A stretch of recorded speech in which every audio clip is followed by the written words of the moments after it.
All right, Mo Farah. But let's react to the second part of what he said. All right. Before we get back to the first.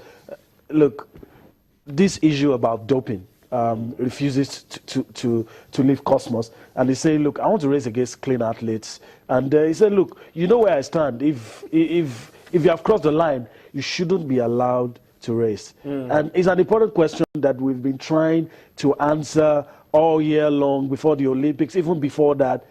And I mean, what's your position on that? If you fail a dope test, if you violate the rules, should you be given? Should you be forgiven? Should you be allowed on the track? Some athletes are saying, once you've failed, I mean, there should be no way back. Well, yes, I mean that is a concern. I guess maybe morally that's right, well, but I'm trying to be human. I'm looking at it from I will look at it from two different angles. I mean, certainly it's a big concern for everybody, both athletes and both pundits like us, and of course people that love the sport. I mean, for the athletes who want to compete against a clean athlete, you want to know that okay, everybody has a 50-50. I know you're trying not to be on the spot, but what would you say?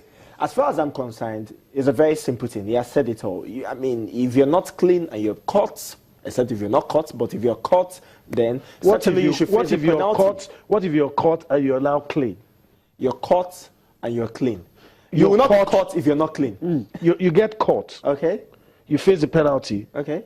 Then you come back to the sport and you've been able to stay clean. Should you get your chance? Well, certainly. I mean, everybody has a chance of repentance. I mean, if you feel that there are a lot of athletes. But what he's saying is that if you've been caught, then you should go. Yeah. Well, because do you know how painful it is when you've prepared and all that, and somebody else will took a substance, an enhanced substance to got an advantage. Exactly, got an advantage. Took your shine. It is painful. It is painful. But then it has to do with the authorities or the management of the sport to know that okay, if an athlete does this and it does this, probably it wasn't intentional or something, it should be punished. But if it was intentional, then certainly. Cosmos, I'm not going to allow you to live without you talking about Mo Farah. Yeah. Is it possible?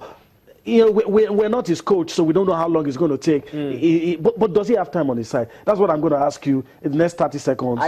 Does he have time on his side? I don't know if he has time on his side, but then it's something that he has been talking about. I mean, the last time he was actually